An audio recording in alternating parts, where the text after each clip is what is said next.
Fortnite has not been available on iOS devices since 2020. Yeah, I completely forgot about that. Essentially, back in August of 2020, there was a big disagreement between Epic Games and Apple. Epic Games was allowing their Fortnite players to make purchases in the game specifically to sort of bypass the Apple App Store in-app purchases. Basically, when going about in-app purchases on any app that's in the Apple App Store, you're supposed to do it through like a specific channel, through an actual microtransaction sort of thing that Apple has, so that Apple gets a cut of the revenue. Think of it like a tax, right? Essentially going through this official Apple microtransaction thing, it would give Apple a cut of the profit. And Epic Games had a very crafty way of bypassing this. Basically, like I said, through just letting people buy stuff in their game specifically rather than having to go through this separate transaction thing. So I guess a disagreement sort of ensued, and Apple threw Epic Games off of the Apple App Store. Meaning that, as I said, yeah, Fortnite, believe it or not, has not been available on any iOS device for like 3 or 4 years now, but it looks like that is actually going to change. But the catch is, it is only in Europe, specifically countries that are in the European Union. Now, this is actually in response to the EU's regulatory measures against big tech. There has been a lot of different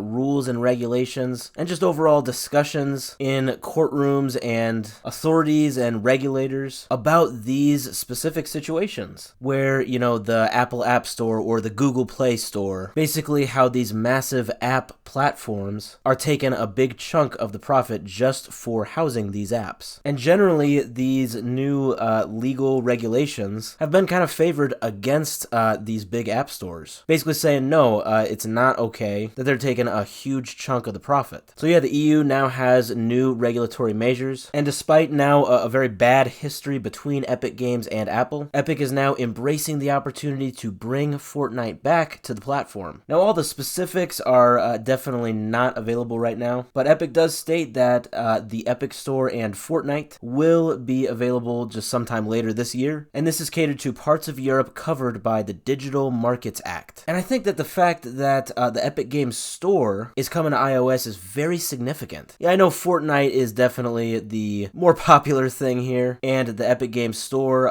being a lot bigger than Fortnite, it is kind of funny that that seems to take a back seat to this news. But Fortnite is just way more popular than pretty much any other Epic game. But I do think it's interesting. It does look like now third-party app stores are becoming more permissible in Europe, and it looks like Epic is wanting to take advantage of this opportunity and essentially put their app store on the iOS devices. Definitely very interesting. I'm sure Apple would probably try to fight this because, of course, they want a monopoly on all apps being available on iOS devices. So something tells me we have not heard the last of this, you know, or of any Epic versus Apple news. But for people who do play Fortnite or any first-person shooter game on mobile devices, and of course for people who have iOS devices, this is a very, very big deal. Fortnite has been absent for about 4 years now on the Apple App Store, and now it is coming back. We will see if Apple tries to respond to this. I don't know, they might try to do whatever it takes to not only still try to regulate things with Fortnite, but I would expect them to have a lot of resistance to the Epic Games Store.